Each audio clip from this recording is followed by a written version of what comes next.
Wala lang masyadong chat yung mga guro tungkol sa medical allowance, no? Siguro nakatanggap na lahat, halos. May ilan na lang na nagsasabing hindi sila nakatanggap ng medical.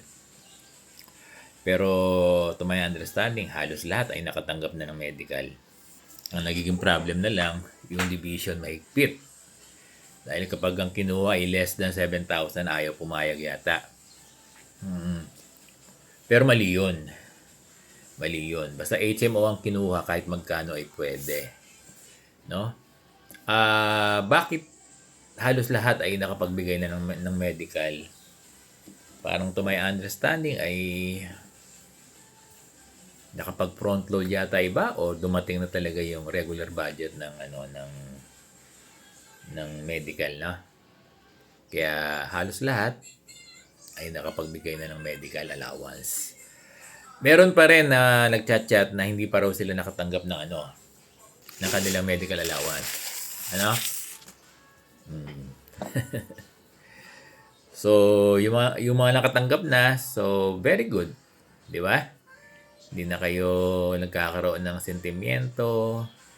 Hindi na kayo nagkakaroon ng issue dyan sa division office nyo dahil nabigay na yung medical allowance nyo. Pero doon sa iba, ay talagang wala pa rin yung medical allowance. So, hindi natin alam bakit wala pa yung medical allowance nyo, no? Considering na sa pagkakaunawa ko ay meron ng regular budget. Ngayon, kung walang regular budget, yung iba kaya nakapagbigay dahil nag-front load. So, kung wala pa, pinapayagan naman kung wala pang budget yung division, pinapayagan naman, may directive yung DepEd tungkol dito sa front load. At alam yan ng mga division offices, yung front load, para maibigay na yung medical allowance ng mga guro. Pero nakakatawa dahil marami ding mga guro ang nagbabalita na meron na raw silang medical allowance. Nagpapasalamat nga sila sa akin. No.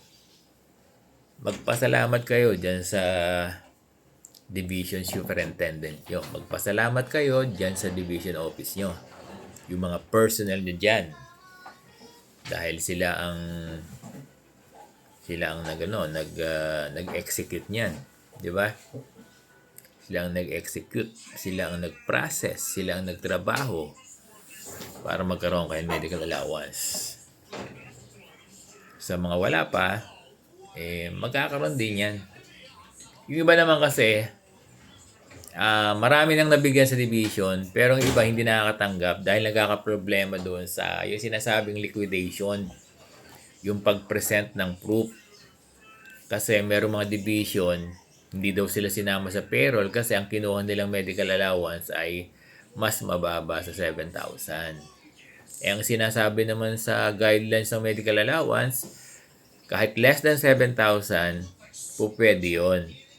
Kung halimbawa, 4,000 lang yung nakuha mong medical HMO, no? HMO pala. Wala namang problema. Ibibigay pa rin ng buo sa'yo yung 7,000. Nangyayari daw yung iba, kung magkano lang yung HMO, yun lang yung binibigay. At yung iba naman, halimbawa, 3,000 yung HMO, 3,000 lang daw ibibigay sa'yo. Ganon, mali. Hindi ganyan ang interpretation ng guidelines sa medical allowance. Yung iba naman, totally hindi sinasama sa payroll kasi hindi buong 7,000 yung pagkakakuha nila ng HMO. Yun ay maling-mali. Maling-mali. Nakakalungkot na yung ganyang interpretation ay yun yung ginagawa. Yung maling interpretation, yan yung ini-implement ng mga division offices. Mali. Diba? So, doon naman, may mga division naman na pinapayagan yung official receipt ng pagbili ng gamot, pagkonsulta, pinang-hospital, outpatient, ganyan, di ba? Nagpakonsulta ka. Pinapayagan daw. Nandun yun sa guidelines ng medical allowance. Andun yun. Kaya lang, Hindi lahat. Kasi kung yung division ay accessible sa mga HMO provider, hindi po pwede yung na gamitin mo ito. Talagang ang purpose lang talaga nung ating medical allowance ay HMO card o HMO insurance, health insurance. At hindi pwedeng gamitin sa pambili ng gamot. Oo, ang pinapayagan lang yung mga far-flung area kung saan nandun yung location ng school. Alam ko yung mga last mile na school o yung mga malalayo nasa bundok na talagang walang access sa HMO provider. Alam ko yan pinapayagan. Kaya lang nagkakaroon sila ng problema doon. Na kapag 3,000 lang daw yung OR mo, ang ibibigay sa'yo 3,000 lang din. Or pinipilit daw na ma-liquidate mo yung 7,000. Alam nyo, may dyan, hindi kasi malinaw doon sa guidelines ng medical allowance. Although pinapayagan yung OR na kung 3,000 lang yung OR mo, ay bibigyan ka pa rin ng 7,000. Oo, kaya kung ganyan interpretation, pwedeng tama yung yung division office nyo. But not dito sa HMO card.